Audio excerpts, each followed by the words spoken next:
If you've ever watched a baby learn to walk, you'll notice something interesting. They're actually pretty bad at it at first. They wobble, they fall down, but what you never see is a baby hanging its head in shame. When they fall, they just get back up and they try again and they try again and again and they keep trying until they figure it out. And what's interesting is that no one criticizes them for falling. If anything, we cheer, we clap, we encourage them.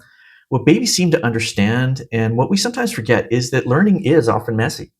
It's a process of trying, falling, adjusting, and then trying again. And yet, somewhere between those first steps in adolescence, something changes. At some point, falling stops feeling like a part of learning and starts feeling like proof that we're behind.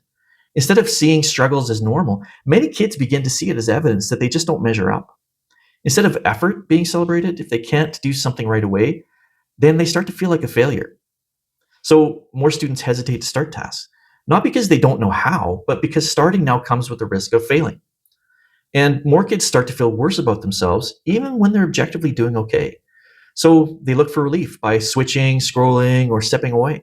Not because they're distracted, but because distraction works. This isn't a change in kids, it's a change in the environment that they're growing up in.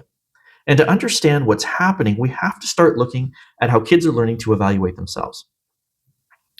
When we talk about digital life, we usually focus on distraction or screen time. But underneath that, something much more subtle is happening. Young people are losing their internal yardstick, a sense of how they're doing that comes from their own effort and experience. And when that internal measure weakens, external comparison starts to take over. Comparison has always been a part of learning. What's new is the scale and the intensity of it. Comparison isn't a flaw, it's one of the ways that humans learn. We evolved to compare ourselves within small familiar groups, where progress was visible and realistic. Comparison used to answer a simple question: am I on track? But today, kids are exposed to thousands of comparison points every single day. And when the brain is flooded with comparison, that question starts to shift. It becomes, why am I not doing better? And this is where psychology really starts to matter, because the brain that's doing all of this comparing was never built for this much contrast. Digital environments overwhelm a system designed for small groups. When comparison signals pile up faster than the brain can process them, the result is constant self monitoring, persistent dissatisfaction, and difficulty recognizing real progress. And for kids whose self evaluation systems are still developing, this overload hits especially hard. The kind of comparison kids experience most online is actually the hardest kind to deal with. Online, people mostly share highlights, achievements, milestones, polished routines. This creates what psychologists call upward comparison, or comparing yourself to someone who appears to be doing better than you.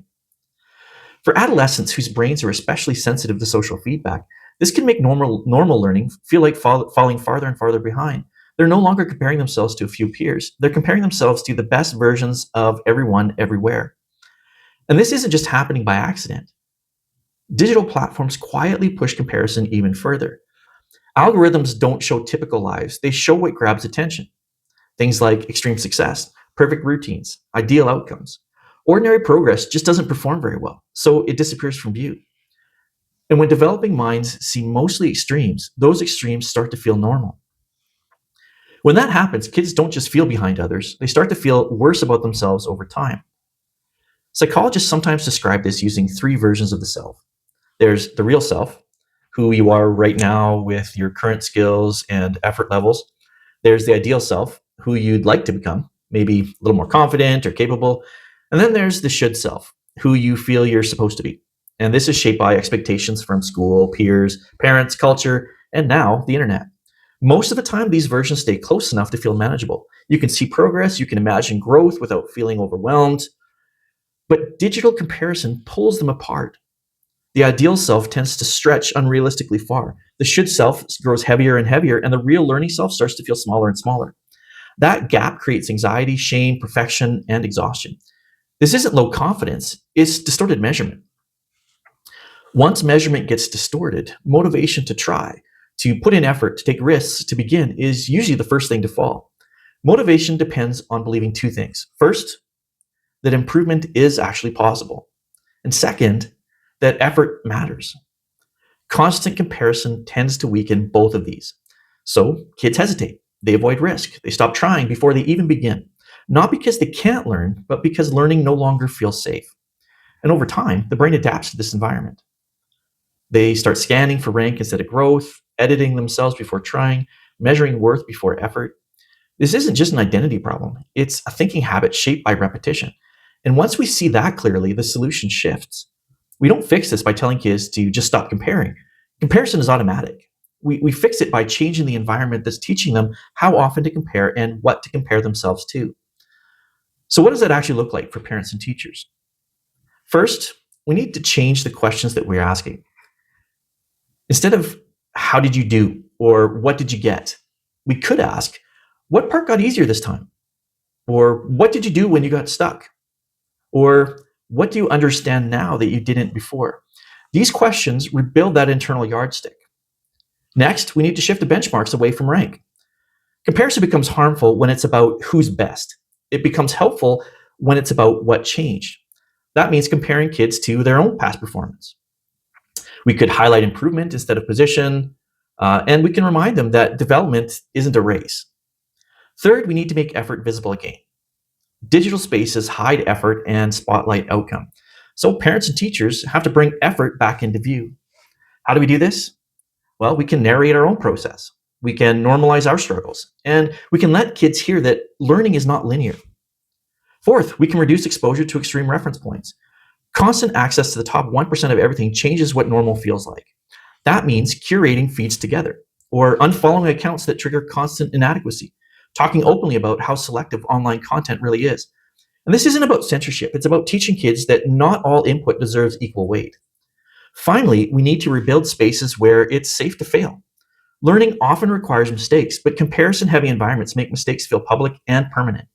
Kids need spaces where being a beginner is normal, where good enough is allowed, and where effort doesn't come with instant evaluation. When failing feels safe, real learning starts to accelerate, and this matters now more than ever. Because the comparison landscape isn't standing still. AI doesn't just show curated lives, it shows impossible ones. Perfect bodies, flawless routines, endless productivity, not just rare, but unreal.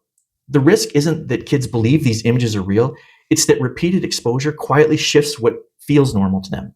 When the standard drifts far enough away from human limits, even healthy progress can start to feel inadequate, which makes those environmental protections, visible effort, realistic benchmarks, safe failure, not optional but essential. And this brings us back to where we started. When babies learn to walk, no one expects them to get it right the first time. We don't compare them to runners. We don't ask them why they're not faster. We don't shame them for falling.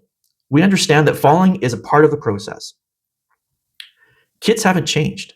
The expectations around them have. If we want healthier learners, we don't need tougher kids. We need environments that let kids fall, adjust, and try again, just like they did with those first steps, not measured against a global highlight reel, but against who they were yesterday.